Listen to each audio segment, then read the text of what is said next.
this video, I want to share with you 3 basic ways to deepen our sense and experience of authenticity, honesty, and integrity, and or actually being present and experiencing our actual experience rather than our idea of what we think it should or ought to be or what we're trying to make it into. And just from the very beginning, I want to say that some people are probably going to be upset or angry or disappointed or think I'm negative because I'm not going to just list a bunch of, you should be compassionate, you should be this, you should be nice, you should be A, B, C, D, because that's, I'm not saying that we should or shouldn't do those things. My belief is that we all already contain compassion. We already contain understanding and wisdom and any little permutation you want to fill in the blank. And it's just the things that we kind of do to get in the way of that natural expression.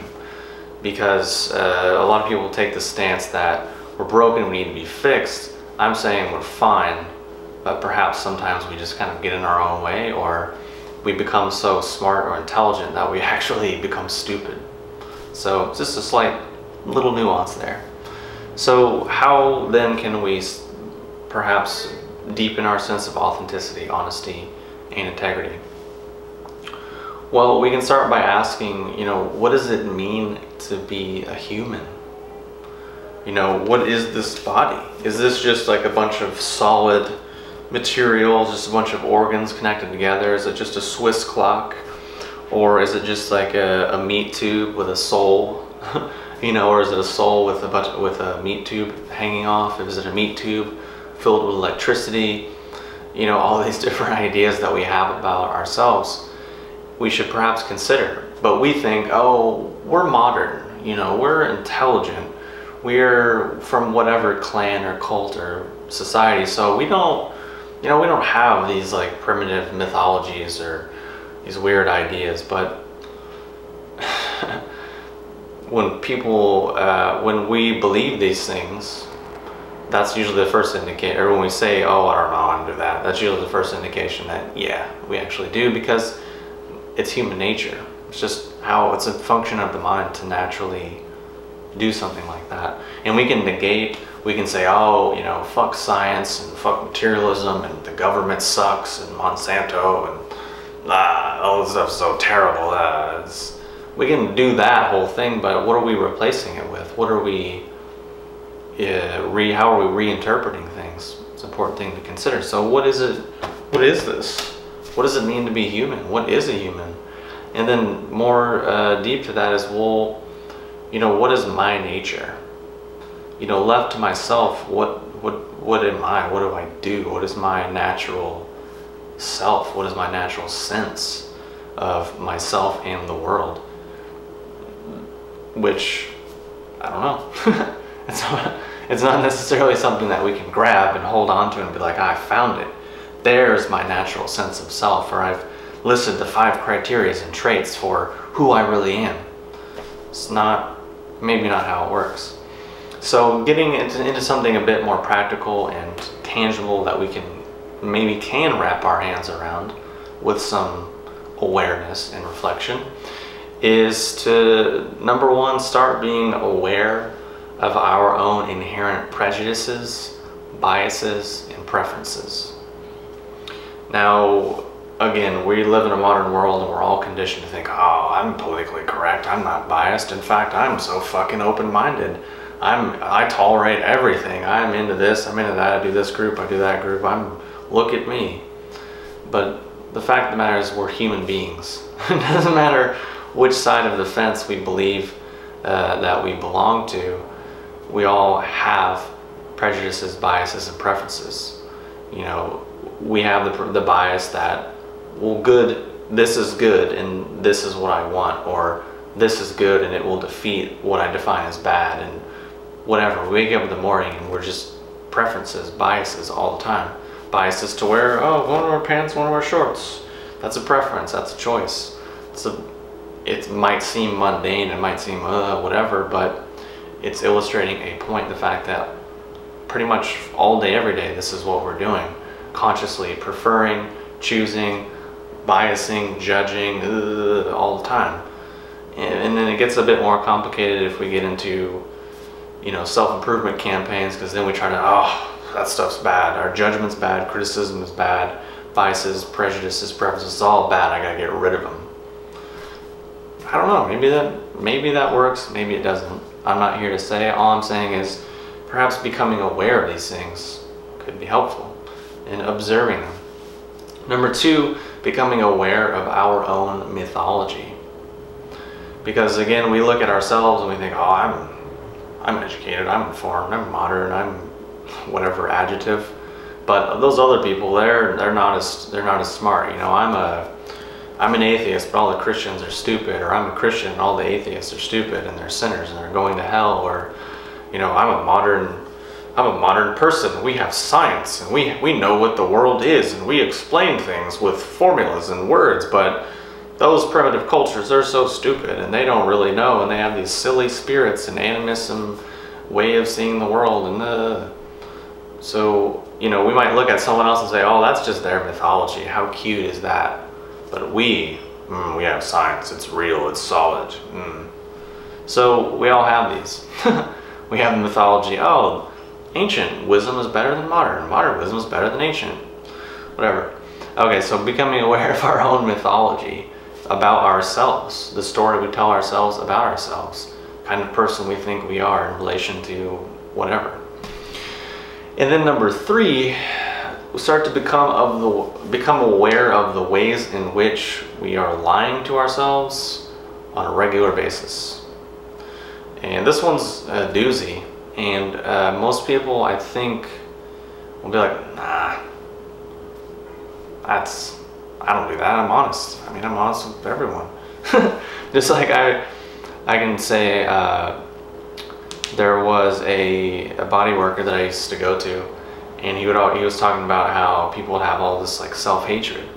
I was like, man, that's crazy. That's just like a crazy idea. People don't hate themselves. Like, what? What is this guy talking about? This is ridiculous. And I'm like, I don't.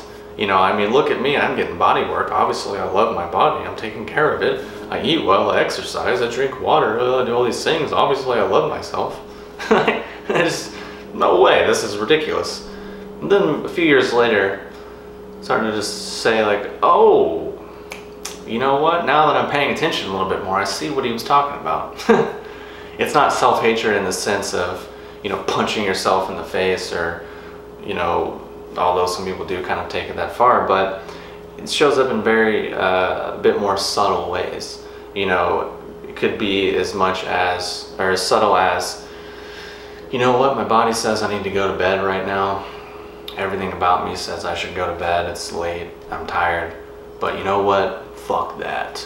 I need to watch this TV show. Or, you know, you might be, oh, I'm really craving this thing, you know, maybe I'm gonna eat this whatever meal, but you know what, fuck that, I'm just gonna skip it, I'm gonna power on through, and I'm gonna be productive, and I'm just gonna, you know, drink this coffee and have this donut and just power on through. Maybe that could be a subtle form.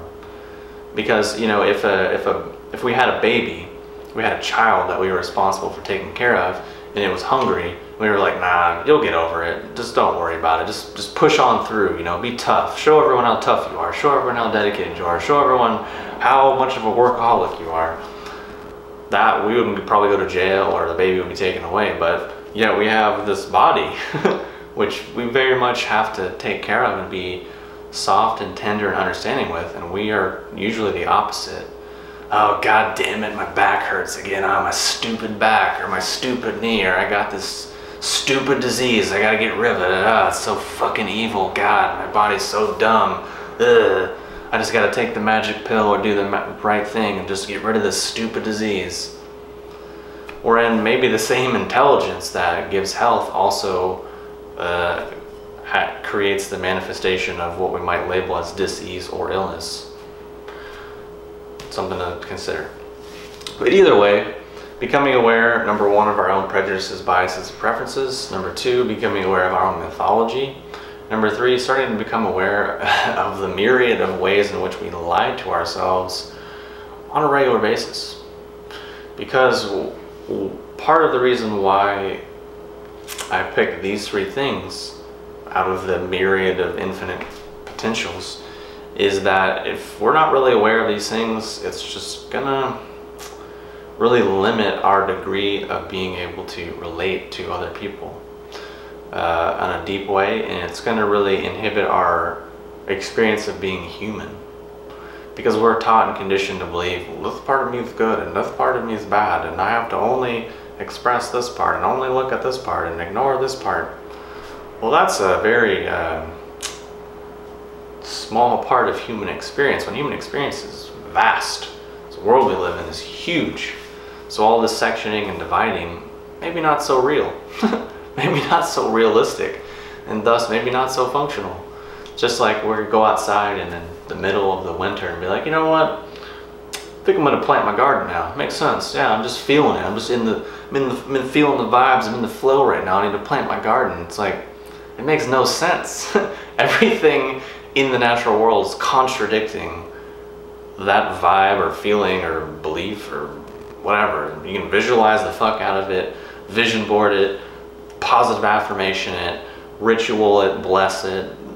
You can do all that stuff, and odds are it's probably not going to work, because there's just a bigger web of interrelationship that exists in the cosmos that we're usually not aware of in our typical kind of tunnel vision. So anyways, I feel like that's a bit, that's enough rambling for this installment. Tune in later. So anyways, this stuff's been really helpful for me, and I think what I would encourage and what's helpful for me is to approach it in a funny way, because it is kind of funny. Because we tell ourselves all these stories, oh, I'm really good, or I'm really smart, I'm anything, whatever. And then that typically causes us to ignore all these other things, but then we realize, man, I've just been like, wow.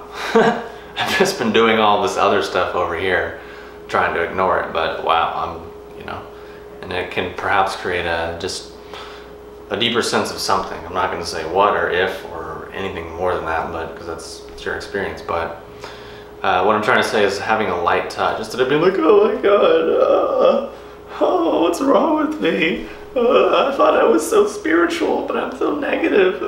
And just like crying, and then I just need to double my efforts. I'm just not working hard enough. I need to just work harder. I need to do that fast and detox. I need to go further down the rabbit hole, and then all the stuff will go away. Maybe if that's in your heart of hearts what we feel like we have to do, then there's nothing to stop that. However, we can also consider, does the universe give a fuck?